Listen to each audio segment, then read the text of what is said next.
ကောင်းပါပြီမဘဝမြေအခုလိုမျိုးဘာသာသာသနာကာကွယ်စောင့်ရှောက်ရေးအသင်းကိုလာရောက်ပြီးတော့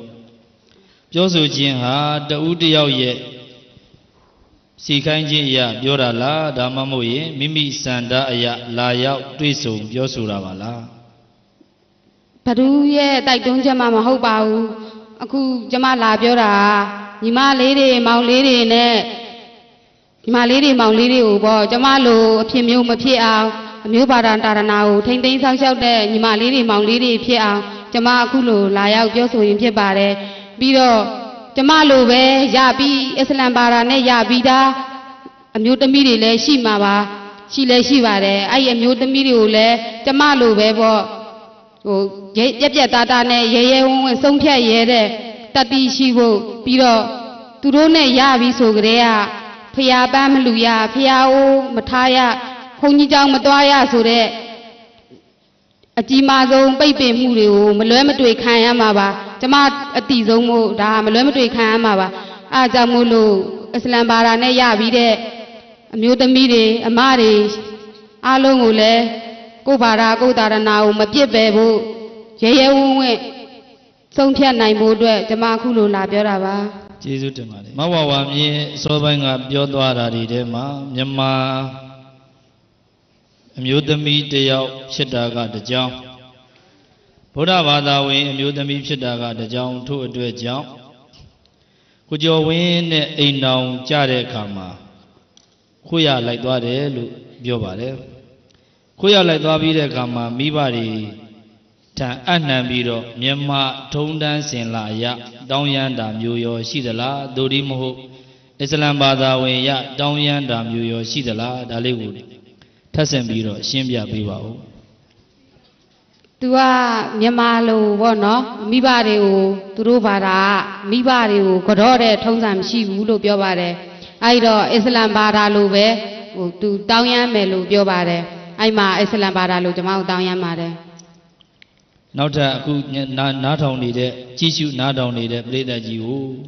မဝဝမြင့်အနေနဲ့ဗာများမှားကြားခြင်းပါသေးတယ်လေဟုတ်ကဲ့အခုကြီးစုနားထောင်နေတဲ့ကျောင်းသူကျောင်းသားညီမလေးတွေမောင်လေးတွေလည်းဟိုကိုဘာသာကိုတာရဏကိုထိမ့်သိမ့်နိုင်တဲ့မောင်လေးတွေညီမလေးတွေဖြစ်ပါစေလူမျိုးသားတွေနဲ့မမလိုမမမိပါစေနဲ့လို့မပြောချင်ပါတယ်ပြီးတော့ရပြီးသားဗမာမျိုးသမီးတွေကအစ္စလမ်ဘာသာနဲ့ရပြီးသားမိန်းကလေးလည်းရှိမှာပါရှိလို့ရှိရင်လည်းအဲ့ဒီအမျိုးသမီးတွေကကျမလိုပဲချုပ်ချယ်ခံရမယ်နှိပ်စက်ခံရမယ်နောက်ဆုံးမနှိပ်စက်ခံရဘူးဆိုရင်တောင်ဗုဒ္ဓဘာသာကိုလုံးဝကိုးကွယ်ခြင်းဖျားမိလူခြင်းဖျားအိုးထားခြင်းဘုန်းကြီးတွေစွန့်ကပ်ခြင်းဆိုတဲ့အထူးအခွင့်အရေးတွေကိုပိတ်ပင်တားဆီးခံရမှာဖြစ်ပါတယ်အဲ့ဒါတွေကတော့မလွဲမတွေ့သူတို့ခံရမှာပါအဲ့ဒီတော့ရပြီးသားအစ္စလမ်ဘာသာနဲ့ရပြီးသားအမတွေများရှိရင်ကျမလိုပဲရဲရဲဝံ့ဝံ့ဆုံးဖြတ်ကြပါလို့ပြောချင်ပါတယ်ကိုယ်ဘာသာကိုယ်သာရဏကိုမပြစ်ပယ်ဖို့ပြောချင်ပါတယ်ညီမလေးတွေမောင်လေးတွေလည်းမမအောင်မလိုဘွားမျိုးမရအောင်မဖြစ်အောင်မပြောချင်ပါတယ်ကျေးဇူးတင်ပါတယ်မဘဝမြေအခုအဆုံး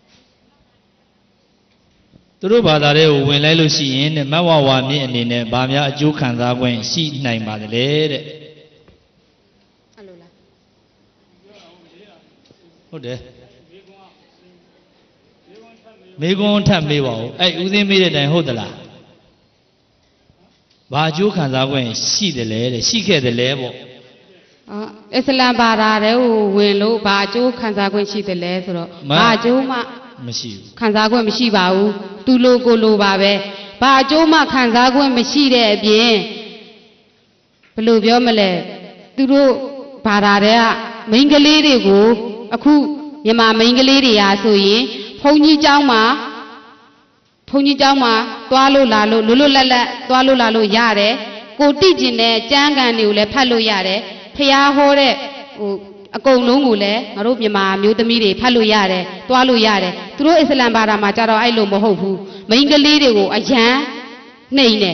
မိန်းကလေးတွေဆိုရင်ကျောင်းပေါ်မတက်ရဘူးမိန်းကလေးတွေဆိုရင်ကျမ်းစာအုပ်တွေဘာတွေကိုကင်ခွင့်မရှိဘူးအဲ့တော့ဗလီကျောင်းမှာဆိုရင်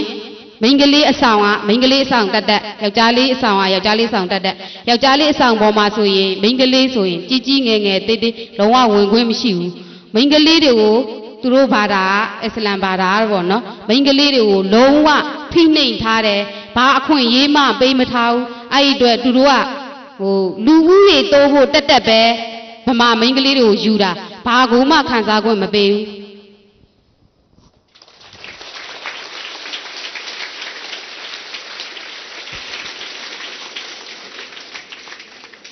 မြန်မာယောက်ျားလေးကတဲ့အစ္စလမ်ဘာသာဝင်အမျိုးသမီးတယောက်ကိုယူရင်အဲ့ဒီဟုတ်တယ်နော်ဘယ်လိုတွေဖြစ်လာနိုင်တယ်လဲပေါ့မြန်မာယောက်ျားလေးတယောက်ဟာအစ္စလမ်အမျိုးသမီးကိုယူတယ်ဆိုရင်အဲ့ဒီအစ္စလမ်နဲ့ကိုမိဘတွေကပေါ့နော်သူသားသမီးကိုသူ့သမီးကိုပေါ့နော်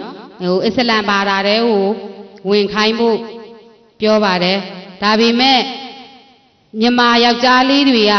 ယောက်ျားပိတတယ်လှုပ်ကြွေးနိုင်တယ်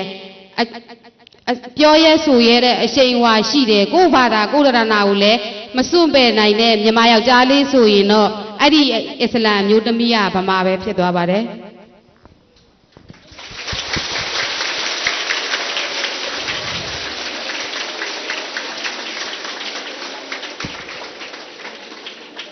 ငါကြီးတွေကြားတယ်မို့လား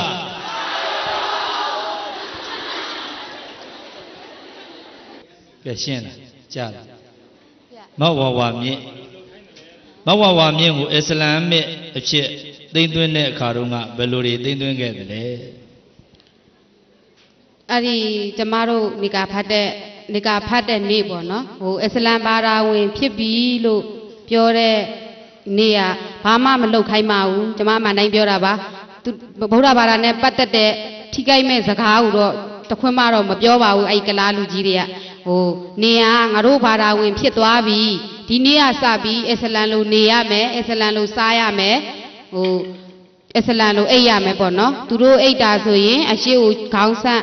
အရှိကိုခြေထောက်ဆန့်ပြီးအနောက်ကိုခေါင်းဆန့်နေပေါ့နော်အဲ့ဒါတစ်ခုလောက်ပဲထိခိုက်ဗုဒ္ဓဘာသာကိုထိခိုက်တဲ့အနေထားလေးတစ်ခုတော့တွေ့ရတယ်ကျမသူတို့အစ္စလမ်ဘာသာတွေကိုတိမ်တွင်းတော့နေကဖတ်တိုက်တာတဲ့သူတို့ကအစ္စလမ်မြင့်အဖြစ်အစ္စလမ်ဘာသာဝင်ဖြစ်သတ်မှတ်သွားတာပေါ့နောက်ထပ်မေးမဲ့ပုဂ္ဂိုလ်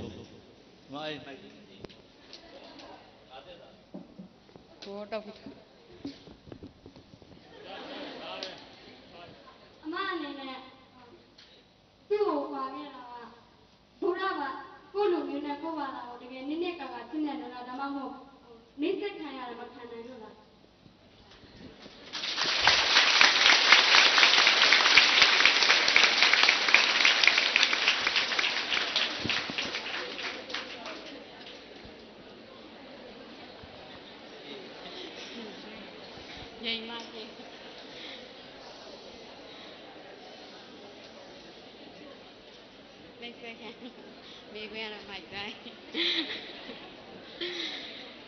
အခုမြန်မာမိန်းကလေးတွေပေါ့နော်ဗုဒ္ဓဘာသာနဲ့ရတဲ့အိမ်အောင်ဘက်တွေရှိတယ်အဲ့ဒီအိမ်အောင်ဘက်တွေဟာဆိုရင်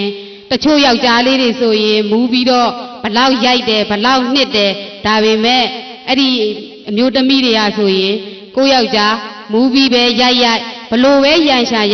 တင်းငိမ့်ခံပြီးဆက်လက်ပေါင်းတင်းနေတာကိုဘာသာကိုသာသနာချင်းတူလို့အခုမမကွဲခဲ့တယ်ဆိုတာ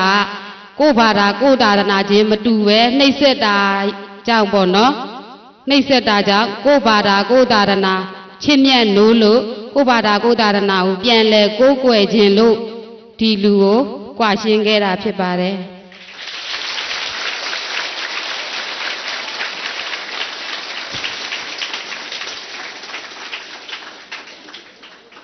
ပြန်မေးပေးပါ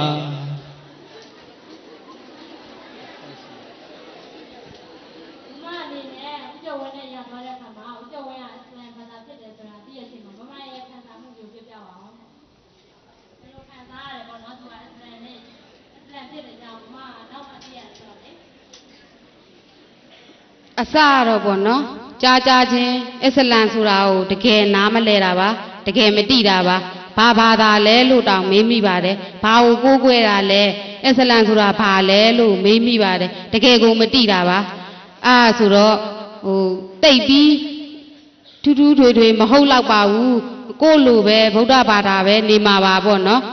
အစ္စလမ်ဘာသာဆိုပြီးမဲ့ငါရင်ထဲမှာငါဘာသာရှိရင်ပြီးတာပဲလို့ပဲအဲ့ဒီတုန်းကတော့ဖြေသိခဲ့ပါတယ်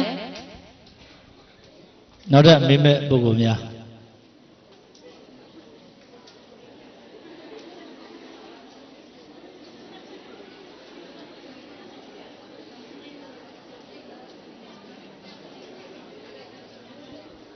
အမျိုးသားတွေကမမေးတတ်တော့ဘူးလား